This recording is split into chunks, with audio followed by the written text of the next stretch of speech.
President of the United States. I'd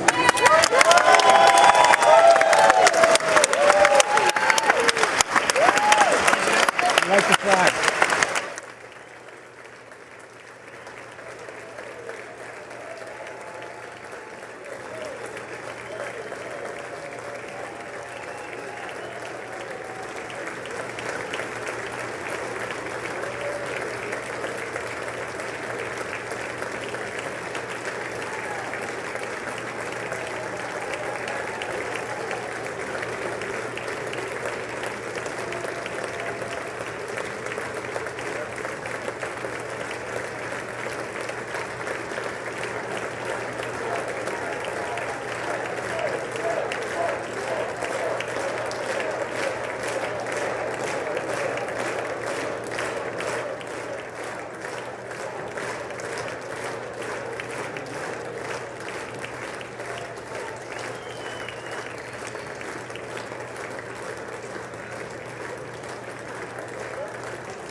Members of Congress, I have the high privilege and distinct honor of presenting to you the President of the United States.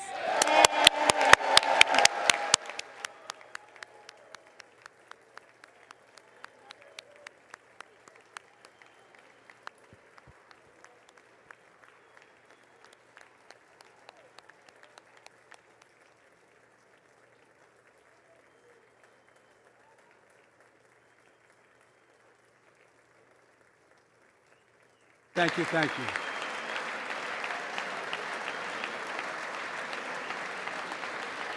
Thank you all very much. Thank you, General. Thank you. Thank you. Thank you all very, very much. Thank you. Please. Thank you so much. Madam Speaker, Madam Vice President, our First Lady and Second Gentleman, members of Congress and the Cabinet, Justice of the Supreme Court, my fellow Americans.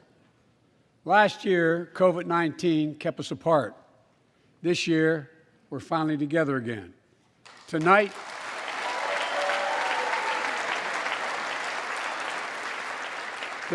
we meet as Democrats, Republicans, and Independents, but most importantly, as Americans, with the duty to one another, to America, to the American people, and to the Constitution, and an unwavering resolve that freedom will always triumph over tyranny.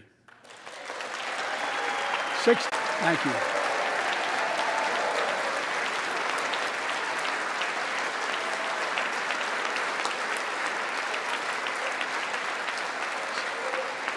Six days ago, Russia's Vladimir Putin sought to shake the very foundations of the free world, thinking he could make it bend to his menacing ways. But he badly miscalculated. He thought he could roll into Ukraine and the world would roll over. Instead, he met with a wall of strength he never anticipated or imagined. He met the Ukrainian people.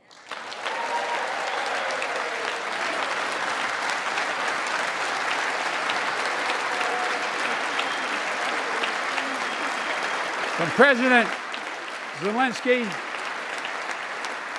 to every Ukrainian, their fearlessness, their courage, their determination literally inspires the world. Groups of citizens blocking tanks with their bodies. Everyone from students to retirees to teachers turned soldiers defending their homeland.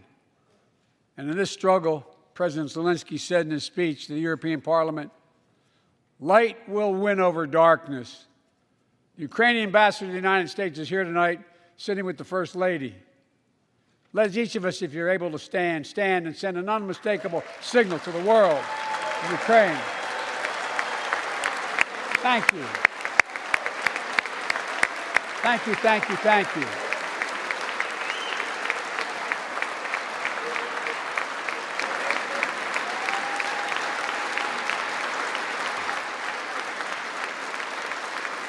She's bright, she's strong, and she's resolved.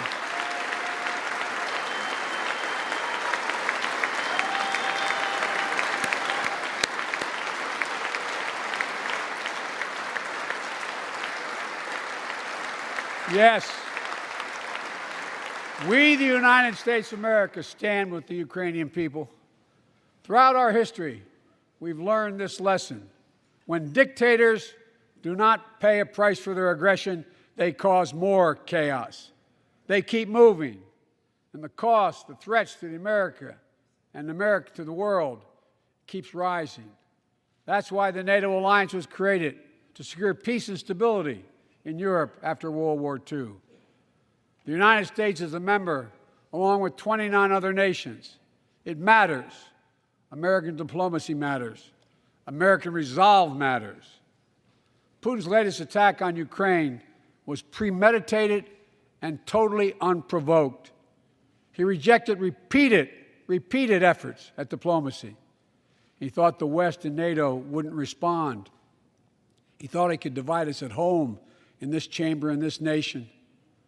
He thought he could divide us in Europe as well. But Putin was wrong. We are ready. We are united, and that's what we did. We stayed united. We prepared extensively and carefully. We spent months building coalitions of other freedom-loving nations in Europe and the Americas, from America to the Asian and African continents, to confront Putin. Like many of you, I spent countless hours unifying our European allies. We shared with the world in advance what we knew Putin was planning and precisely how we would try to falsify and justify his aggression. We countered Russia's lies with the truth. And now that he's acted, the free world is holding him accountable, along with 27 members of the European Union, including France, Germany, Italy, as well as countries like the United Kingdom, Canada, Japan, Korea, Australia, New Zealand, and many others, even Switzerland, are inflicting pain on Russia and supporting the people of Ukraine. Putin is now isolated from the world more than he has ever been. Together,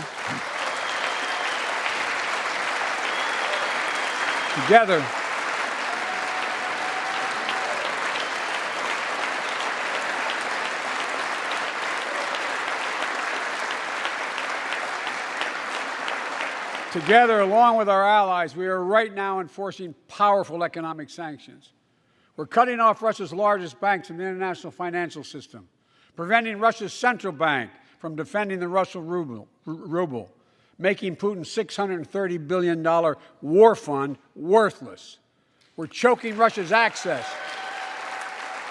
We're choking Russia's access to technology that will sap its economic strength and weaken its military for years to come. Tonight, I say to the Russian oligarchs and the corrupt leaders who bilked billions of dollars off this violent regime, no more. The United States, I mean it.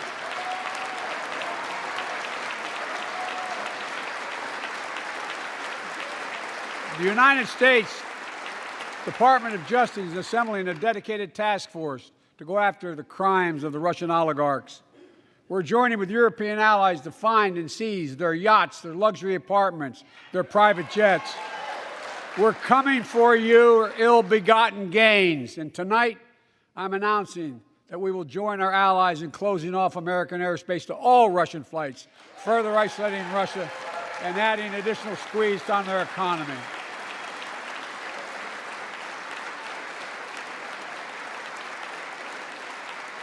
He has no idea what's coming. The ruble has already lost 30% of its value. The Russian stock market has lost 40% of its value, and trading remains suspended. The Russian economy is reeling, and Putin alone is the one to blame. Together with our allies, we're providing support to the Ukrainians in their fight for freedom. Military assistance, economic assistance, humanitarian assistance.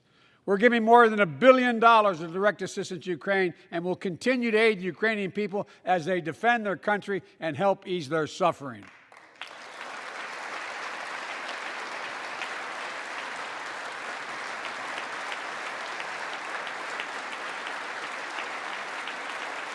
But let me be clear, our forces are not engaged and will not engage in the conflict with Russian forces in Ukraine.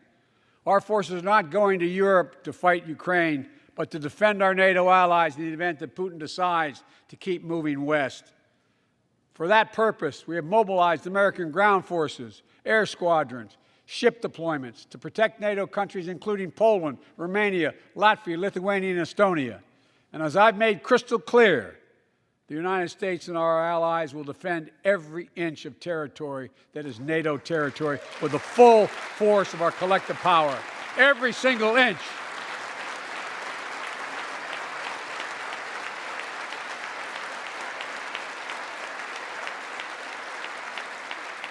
And we're clear-eyed. The Ukrainians are fighting back with pure courage. But the next few days, weeks, and months will be hard on them.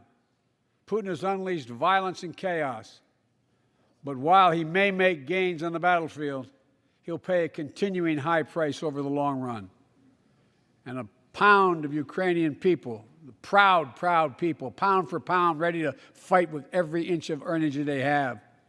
They've known 30 years of independence, have repeatedly shown that they will not tolerate anyone who tries to take their country backwards. To all Americans, I'll be honest with you, as I always promised I would be. A Russian dictator invading a foreign country has cost around the world. And I'm taking robust action to make sure the pain of our sanctions is targeted at the Russian economy, and that we use every tool at our disposal to protect American businesses and consumers. Tonight, I can announce the United States has worked with 30 other countries to release 60 million barrels of oil from reserves around the world. America will lead that effort, releasing 30 million barrels of our own strategic petroleum reserve. And we stand ready to do more if necessary, united with our allies. These steps will help blunt gas prices here at home, but I know news about what's happening can seem alarming to all Americans. But I want you to know we're going to be okay. We're going to be okay. When the history of this era is written, Putin's war in Ukraine will have left Russia weaker and the rest of the world stronger. While it shouldn't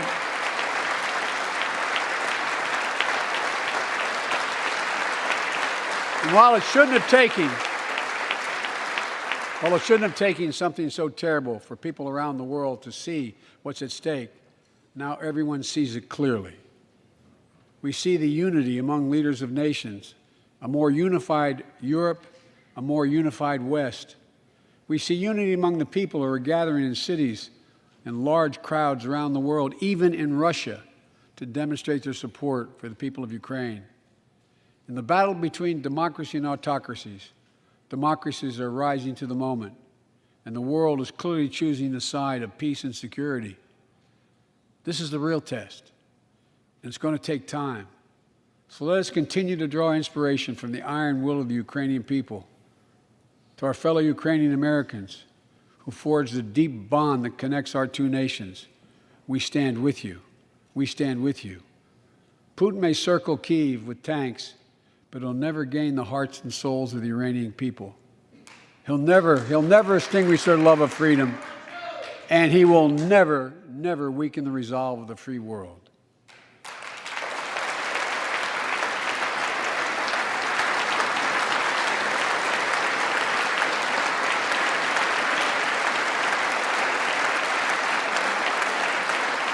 We meet tonight in an America that has lived through two of the hardest years this nation has ever faced. The pandemic has been punishing, and so many families are living paycheck to paycheck, struggling to keep up with the rising cost of food, gas, housing, and so much more. I understand, like many of you did.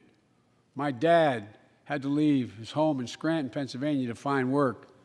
So like many of you, I grew up in a family when the price of food went up, it was felt throughout the family. It had an impact. That's when one of the first things I did as president was fight to pass the American Rescue Plan. Because people were hurting, we needed to act, and we did.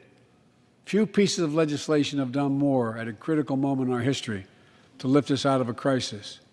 It fueled our efforts to vaccinate the nation and combat COVID-19, delivered immediate economic relief to tens of millions of Americans. It helped put food on the table. Remember those long lines of cars waiting for hours just to get a box of food put in their trunk? It cut the cost of health care insurance.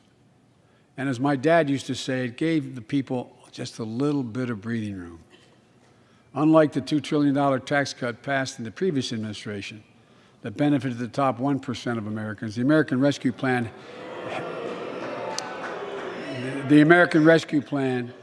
helped working people and left no one behind. Folks,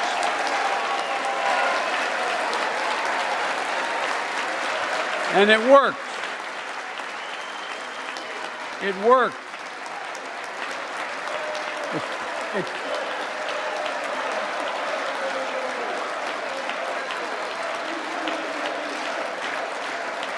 It worked. We created jobs, lots of jobs. In fact, our economy created over 6.5 million new jobs just last year. More jobs in 1 year than ever before in the history of the United States of America.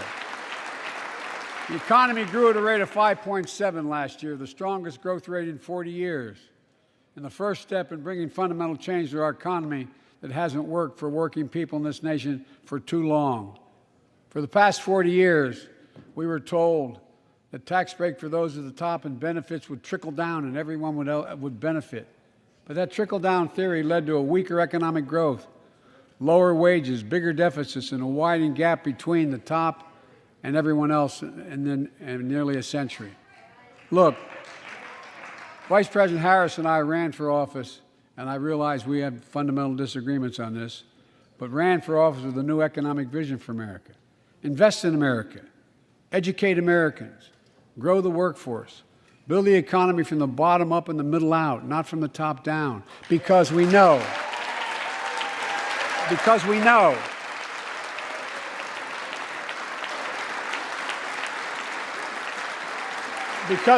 when the middle class grows, the poor will way up and the wealthy do very well. America used to have the best roads, bridges, and airports on earth, and now our infrastructure is ranked 13th in the world. We won't be able to compete for the jobs of the 21st century if we don't fix it. That's why it was so important to pass the bipartisan infrastructure law. And I thank my Republican friends who joined to invest and rebuild America, the single biggest investment in history. It was a bipartisan effort, and I want to thank the members of both parties who worked to make it happen. We're done talking about infrastructure weeks. We're now talking about an infrastructure decade. And look, it's going to transform America, to put us on a path to win the economic competition of the 21st century that we face with the rest of the world, particularly China. I've told Xi Jinping it's never been a good bet to bet against the American people. We'll create good jobs for millions of Americans, modernizing roads, airports, ports, waterways, all across America. And we'll do it to withstand the devastating effects of climate change and promote environmental justice. We'll build a national network of 500,000 electric vehicle charging stations. Begin to replace the poisonous lead pipes so every child, every American has clean water to drink at home and at school. We're going to provide affordable, high-speed internet for every American, rural, suburban, urban, and tribal communities. 4,000 projects have already been announced. Many of you have announced them in your districts. And tonight, I'm announcing that this year, we will start fixing over 65,000 miles of highway and 1,500 bridges in disrepair. And folks,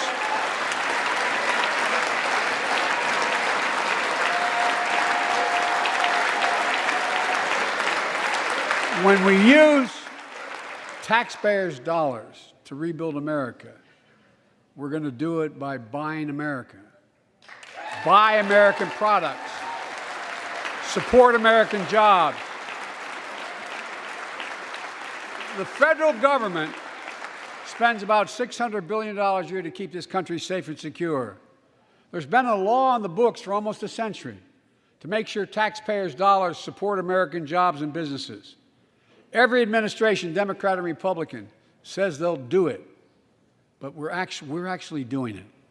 We'll buy America to make sure everything from the deck of an aircraft carrier to the steel on highway guardrails is made in America from beginning to end. All of it. All of it.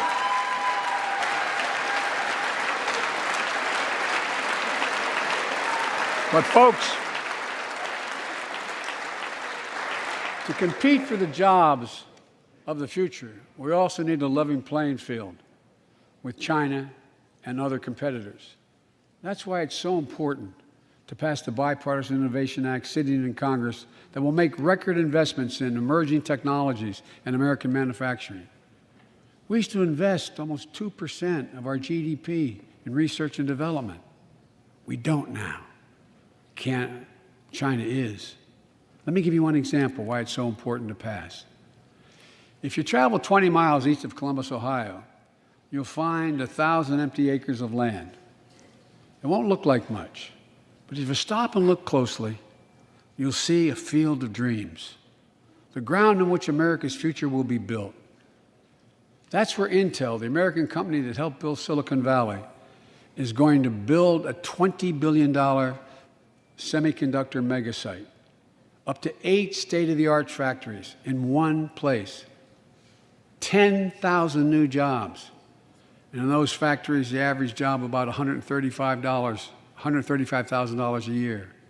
Some of the most sophisticated manufacturing in the world to make computer chips the size of a fingertip, that power the world in everyday lives, from smartphones, technology, the internet, technology is yet to be invented. But that's just the beginning. Intel CEO Pat Gelsinger, who is here tonight, I don't know where Pat is. Pat, there you go, Pat, stand up.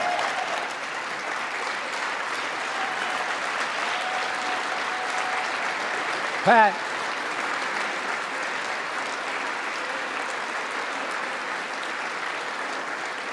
came to see me, and he told me they're ready to increase their investment from $20 billion to $100 billion.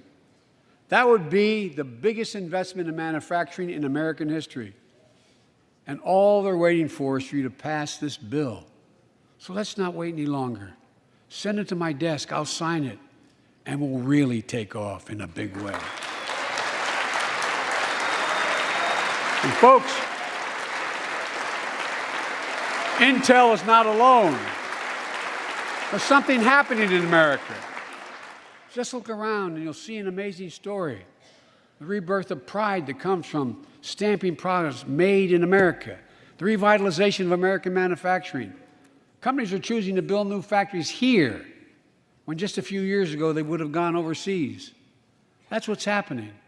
Ford is investing $11 billion in electric vehicles, creating 11,000 jobs across the country. GM is making the largest investment in its history, $7 billion to build electric vehicles, creating 4,000 jobs in Michigan. All told, 369,000 new manufacturing jobs were created in America last year alone. Folks,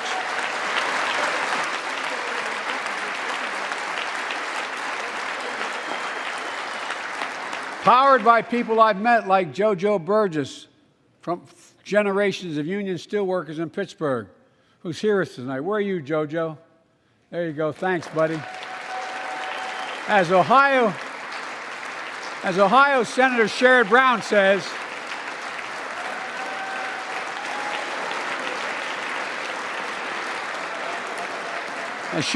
says, it's time to bury the label Rust Belt. It's time to see what used to be called the Rust Belt become the home of a significant resurgence of manufacturing.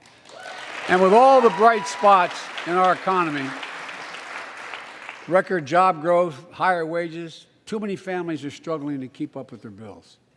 Inflation is robbing them of gains they thought otherwise they would be able to feel. I get it. That's why my top priority is getting prices under control. Look, our economy roared back faster than almost anyone predicted. But the pandemic meant that businesses had a hard time hiring enough people because of the pandemic to keep up production in their factories. So you didn't have people making those beams that went into buildings because they were out. The factory was closed. The panic also disrupted the global supply chain. Factories close. When that happens, it takes longer to make goods and get them to the warehouses, to the stores, and prices go up. Look at cars last year. 1/3 of all the inflation was because of automobile sales. There weren't enough semiconductors to make all the cars that people wanted to buy. And guess what? Prices of automobiles went way up, especially used vehicles as well. And so we have a choice. One way to fight inflation is to drive down wages and make Americans poorer. I think I have a better idea to fight inflation. Lower your costs, not your wages. And folks,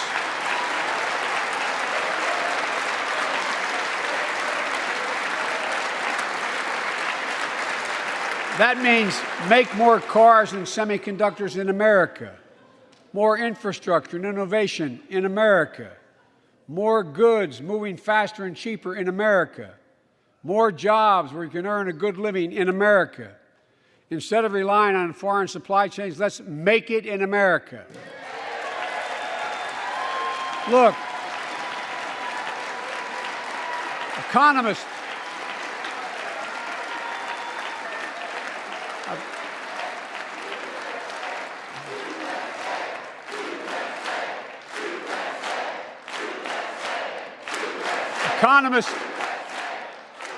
call this increasing the productive capacity of our economy.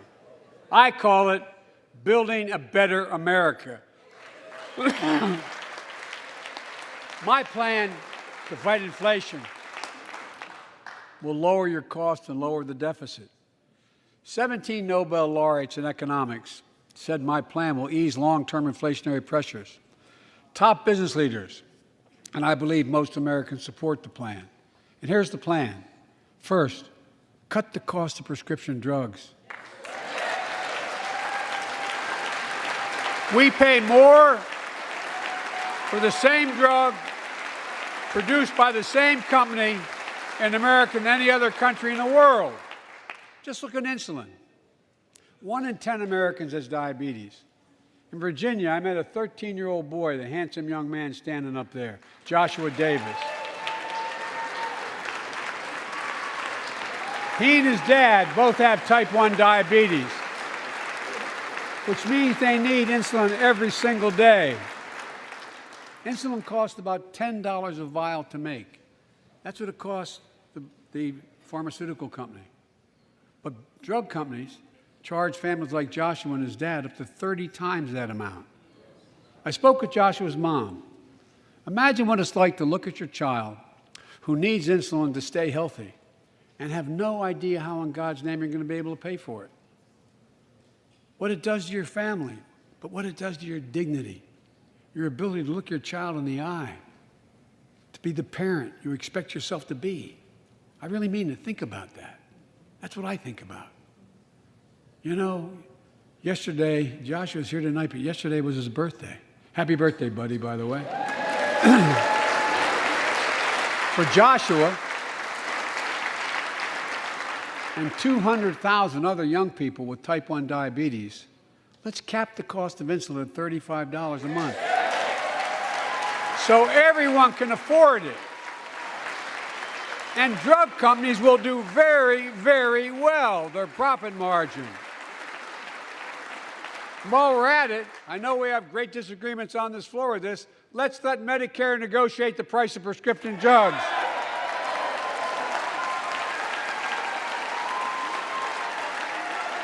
They already set the price for VA drugs. Look, the American Rescue Plan is helping millions of families with Affordable Care Act plans to save them $2,400 a year on their health premiums. Let's close the coverage gap and make these savings permanent. And second, let's cut energy costs for families, an average of $500 a year by combating climate change. Let's provide an investment tax credits to weatherize your home and your business, to be energy efficient and get a tax credit for it. Double America's clean energy production in solar, wind, and so much more. Lower the price of electric vehicles, saving another $80 a month that you're not going to have to pay at the pump. Folks,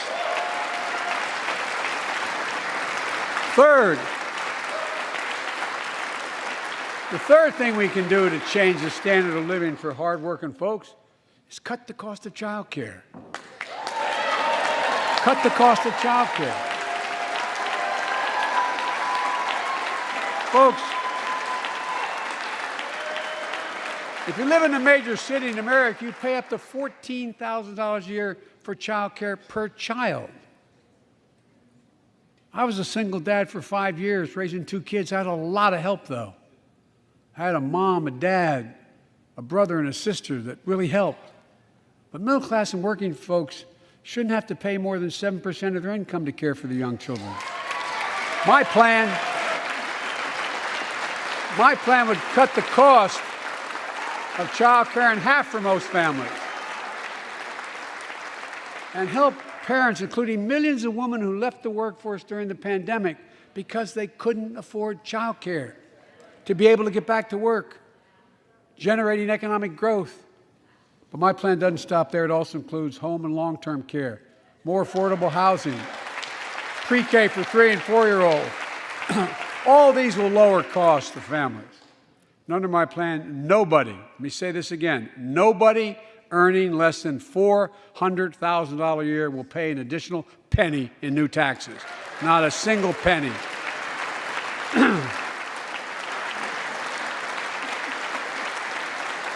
I may be wrong, but my guess is if we took a secret ballot in this floor, that we'd all agree that the present tax system ain't fair. We have to fix it. I'm not looking to punish anybody, but let's make corporations and wealthy Americans start paying their fair share. Look, last year,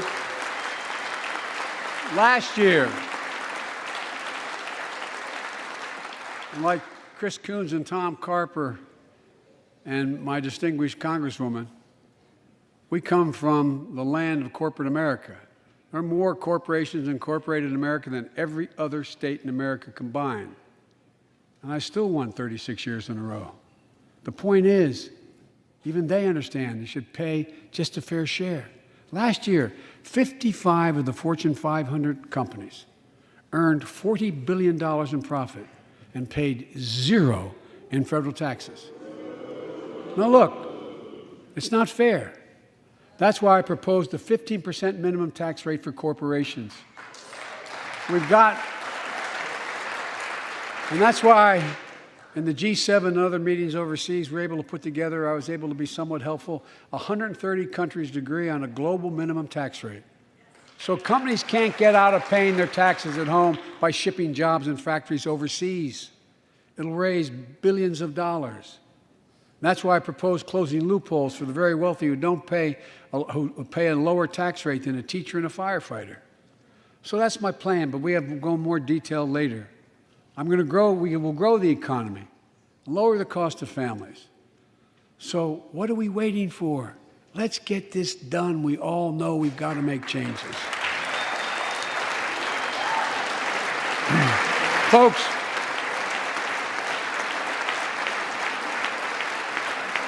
and while you're at it, confirm my nominees for the Federal Reserve, which plays a critical role in fighting inflation.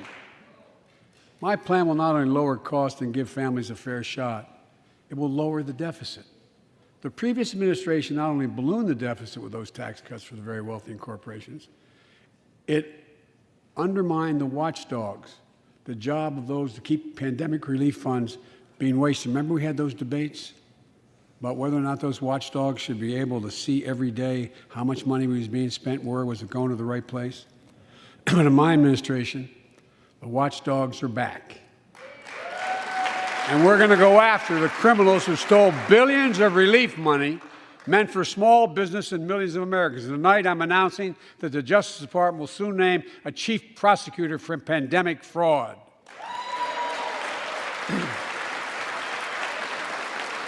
And look,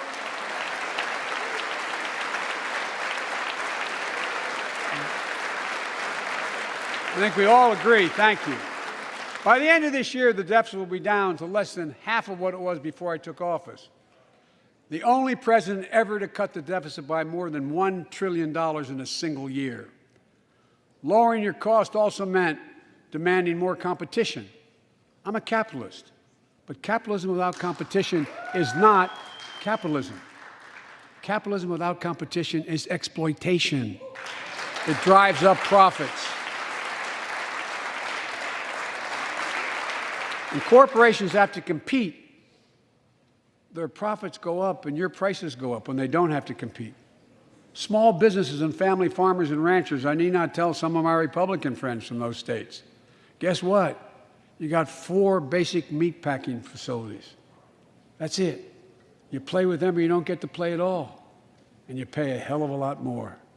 A hell of a lot more because there's only 4. See what's happening with ocean carriers moving goods in and out of America. During the pandemic, about half a dozen or less foreign-owned companies raised prices by as much as 1,000% and made record profits. Tonight, I'm announcing a crackdown on those companies overcharging American businesses and consumers. And folks,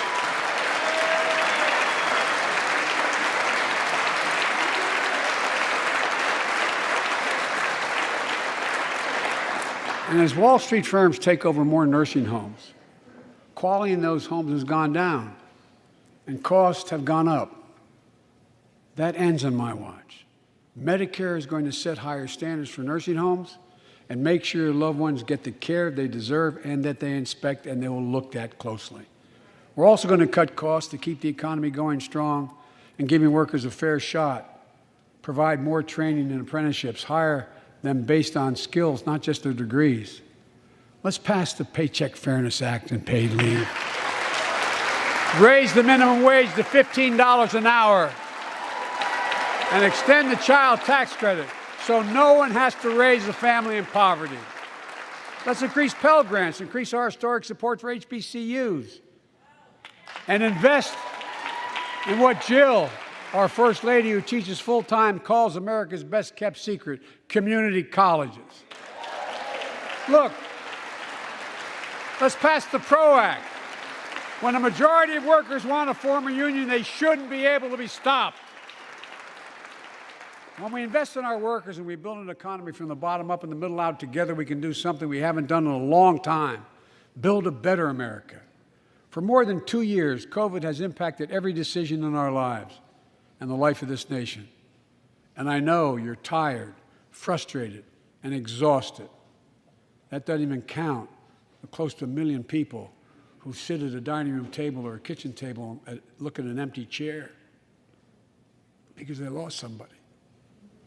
But I also know this, because of the progress we've made, because of your resilience and the tools that we have been provided by this Congress, tonight I can say we're moving forward safely back to more normal routines.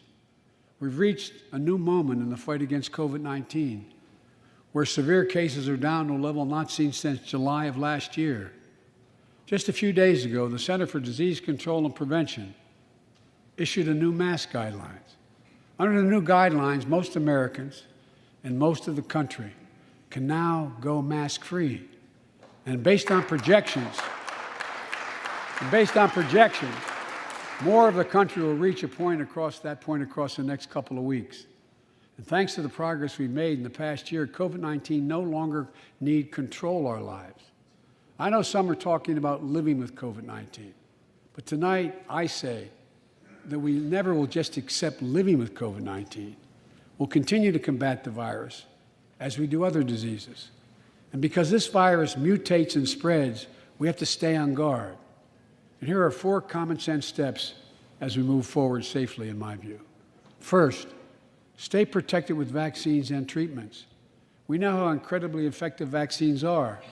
If you're vaccinated and boosted, you have the highest degree of protection. And we'll never give up on vaccinating more Americans. Now, I know parents with kids under 5 are eager to see their vaccines authorized for their children. Scientists are working hard to get that done. We'll be ready with plenty of vaccines if and when they do. We're all ready. We are also ready with antiviral treatments. If you get COVID-19, the Pfizer pill reduces your chances of ending up in the hospital by 90%. I've ordered more pills than anyone in the world has. Pfizer is working overtime to get us 1 million pills this month and more than double that next month. And now we're launching the Test to Treat initiative. So people can get tested at a pharmacy, and if they prove positive, receive the antiviral pills on the spot at no cost. And folks, if you're immunocompromised or have some other vulnerability, we have treatments and free high-quality masks. We're leaving no one behind or ignoring anyone's needs as we move forward. On testing, we've made hundreds of millions of tests available, and you can order them for free to your doorstep. And we've already ordered free tests. If you already ordered free tests tonight, I'm announcing you can order another group of tests. Go to covidtest.gov starting next week, and you can get more tests. Second, we must prepare for new variants. Much better at detecting new variants. If necessary, we'll be able to develop new vaccines within 100 days instead of maybe months or years. And if Congress provides the funds we need, we'll have new stockpiles of tests, masks, pills ready if needed. I can't promise a new variant won't come, but I can promise you we'll do everything within our power to be ready if it does. Third,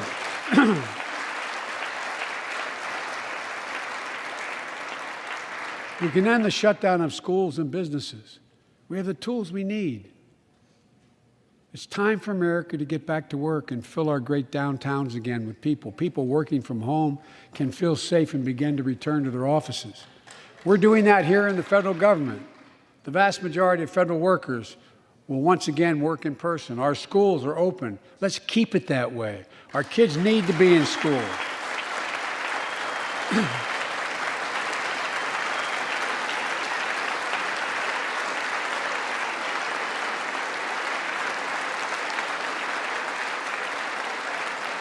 With 75% of adult Americans fully vaccinated and hospitalizations down by 77%, most Americans can remove their masks and stay in the classroom and move forward safely.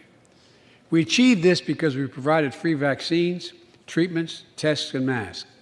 Of course, continuing this costs money, so I'll not surprise you. I'll be back to see you all.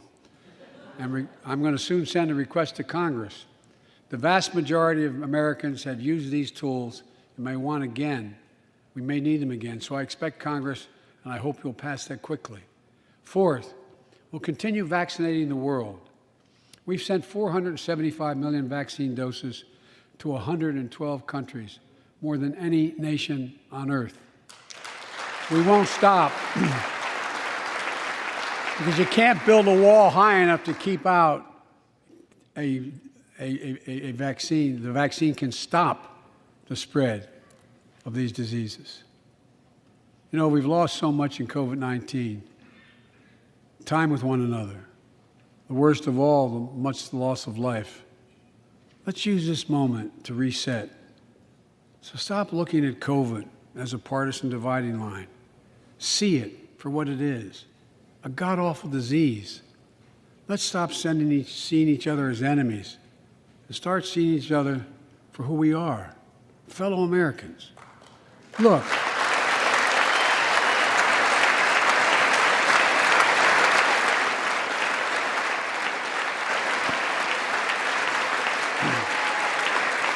we can't change how divided we've been. It was a long time in coming. But we can change how to move forward on COVID-19 and other issues that we must face together. I recently visited New York City Police Department days after the funerals of Officer Wilbur Mora and his partner, Officer Jason Rivera. They were responding to a 9/11 call when a man shot and killed them with a stolen gun. Officer Mora was 27 years old. Officer Rivera was 22 years old. Both Dominican Americans who grew up in the same streets that they later chose to patrol as police officers. I spoke with their families, and I told them that we were forever in debt for their sacrifices and will carry on their mission to restore the trust and safety of every community deserves. Like some of you that have been around for a while, I've worked with you on these issues for a long time. I know what works. Investigating crime prevention and community policing, cops who walk the beat, who know the neighborhood, and who can restore trust and safety. Let's not abandon our streets or choose between safety and equal justice. Let's come together and protect our communities, restore trust, and hold law enforcement accountable. That's why the Justice Department has required body cameras, banned chokeholds, and restricted no-knock warrants for its officers. That's why the American Rescue Plan that you all provided $350 billion that cities, states, and counties can use to hire more police, invest in more proven strategies.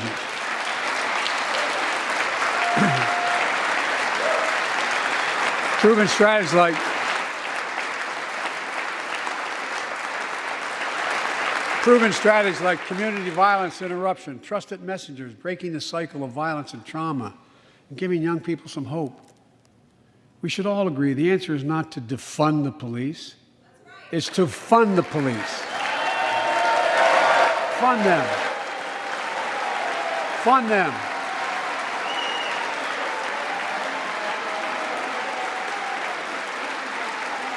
Fund them with resources and training.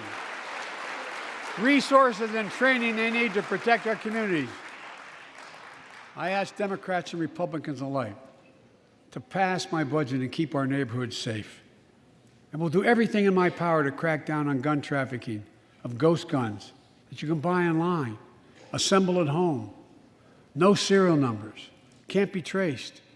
I ask Congress to pass proven measures to reduce gun violence, pass universal background checks. Why should anyone on the terrorist list be able to purchase a weapon? Why? Why? And folks, ban assault weapons with high-capacity magazines that hold up to 100 rounds. You think the deer are wearing Kevlar vests? Look, repeal the liability shield that makes gun manufacturers the only industry in America that can't be sued. The only one. Imagine had we done that with the tobacco manufacturers. These laws don't infringe on the Second Amendment. They save lives. The most fundamental right in America is the right to vote and have it counted. And look, it's under assault. In state after state, new laws have been passed, not only to suppress the vote, we've been there before, but to subvert the entire election. We can't let this happen. Tonight, I call on the Senate to pass Pass the Freedom to Vote Act. Pass the John Lewis Act, Voting Rights Act. And while you're at it, pass the Disclose Act so Americans know who's funding our elections. Look, tonight, I like to honor someone who dedicated his life to serve this country. Justice Breyer, an Army veteran, constitutional scholar, retiring Justice of the United States Supreme Court. Justice Breyer, thank you for your service. Thank you, thank you, thank you. I mean it. Get up, stand, let them see you. Thank you.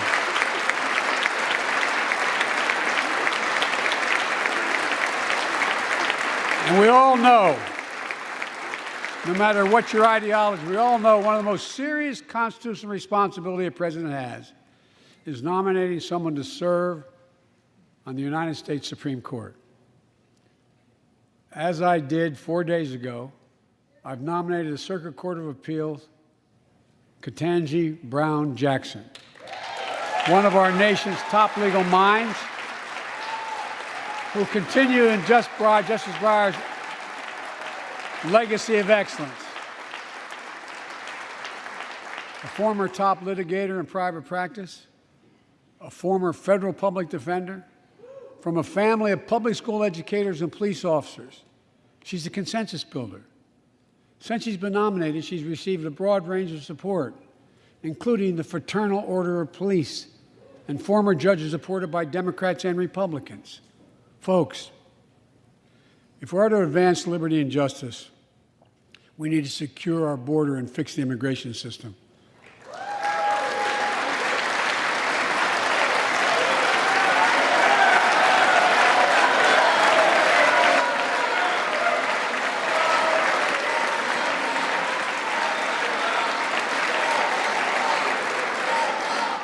And as you might guess, I think we can do both. At our border, we've installed new technology like cutting-edge scanners to better detect drug smuggling. We've set up joint patrols with Mexico and Guatemala to catch more human traffickers. We're putting in place dedicated immigration judges, a significant larger number, so families fleeing persecution and violence can have their cases heard faster, and those who don't legitimately hear can be sent back.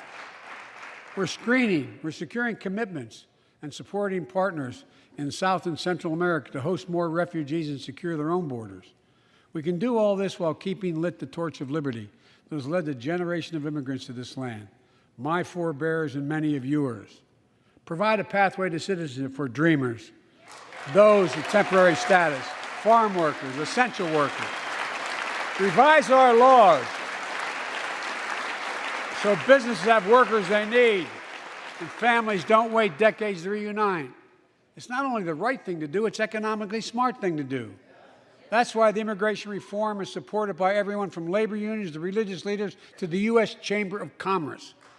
Let's get it done once and for all. Folks,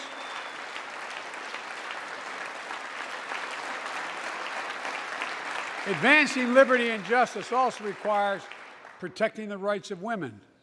The constitutional right affirmed by Roe v. Wade, standing precedent for half a century, is under attack as never before. If you want to go forward, not backwards, we must protect access to health care, preserve a woman's right to choose, and continue to advance maternal health care for all Americans. And folks, for our LGBTQ plus Americans, let's finally get the Bipartisan Equality Act to my desk. The onslaught of state laws targeting transgender Americans and their families, it's simply wrong. And I said last year, especially to our younger transgender Americans, I'll always have your back as your president so you can be yourself and reach your God-given potential. Folks,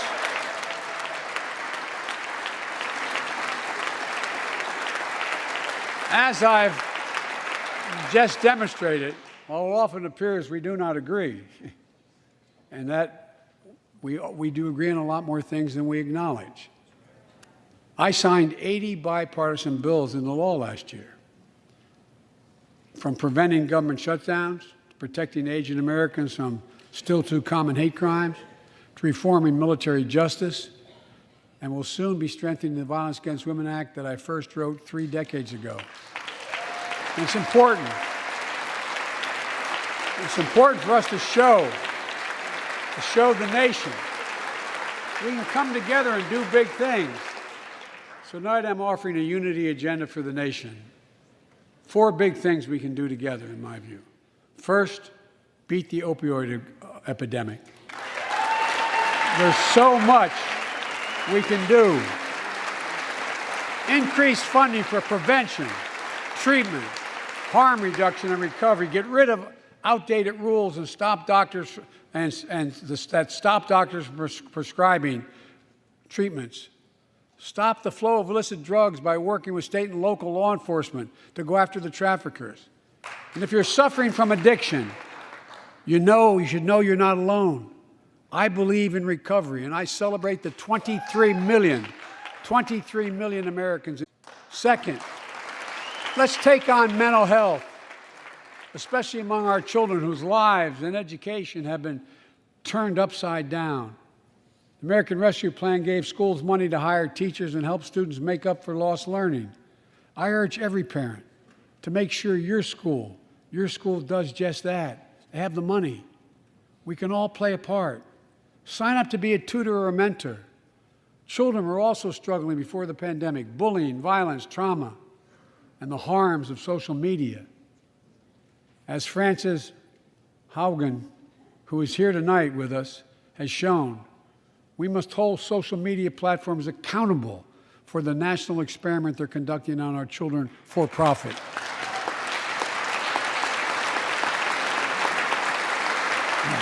Folks,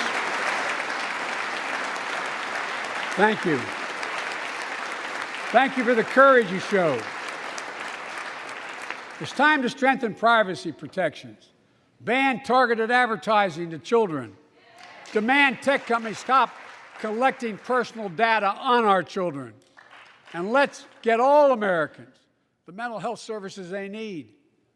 More people can turn for help and full parity between physical and mental health care if we treat it that way in our insurance. Look,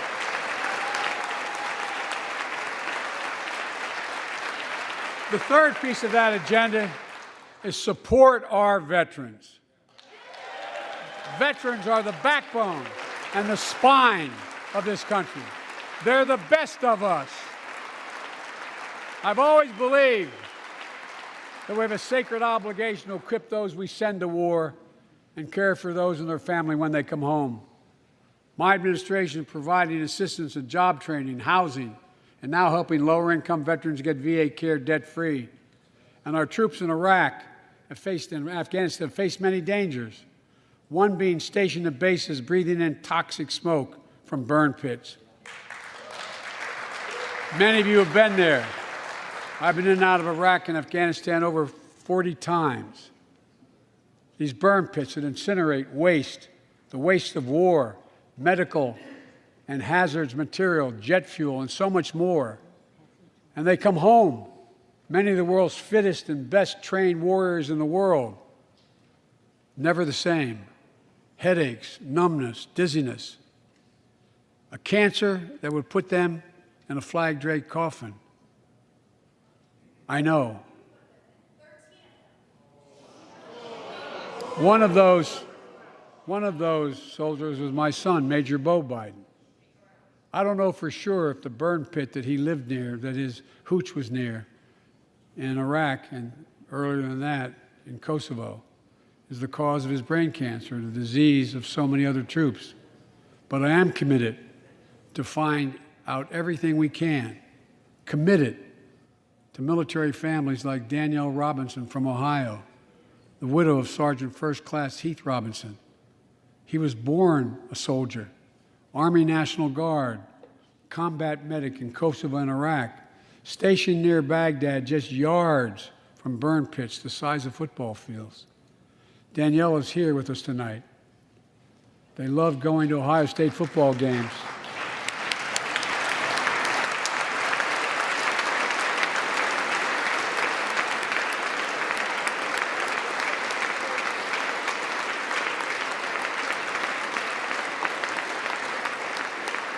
and he loved building Legos with their daughter. But cancer from prolonged exposure to burn pits ravaged Heath's lungs and body. Danielle says Heath was a fighter to the very end. He didn't know how to stop fighting, and neither did she. Through her pain, she found purpose to demand that we do better. Tonight, Danielle, we are going to do better. The VA is pioneering new ways of linking toxic exposure to disease, already helping more veterans get benefits. And tonight, I'm announcing we're expanding eligibility to veterans suffering from 9 respiratory cancers. I'm also calling on Congress to pass a law to make sure veterans devastated by toxic exposure in Iraq and Afghanistan finally get the benefits and the comprehensive health care they deserve.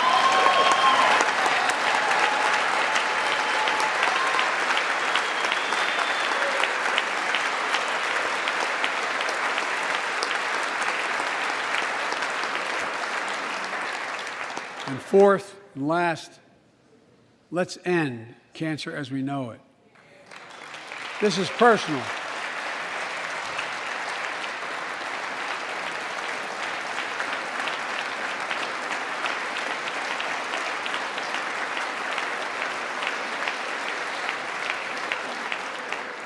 This is personal to me and to Jill and to Kamala and so many of you. So many of you have lost someone you love. Husband, wife, son, daughter, mom, dad. Cancer is the #2 cause of death in America, second only to heart disease. Last month, I announced the plan to supercharge the cancer moonshot that President Obama asked me to lead 6 years ago. Our goal is to cut cancer death rates by at least 50% over the next 25 years, and I think we can do better than that. Turn cancers from death sentences into treatable diseases. More support for patients and their families.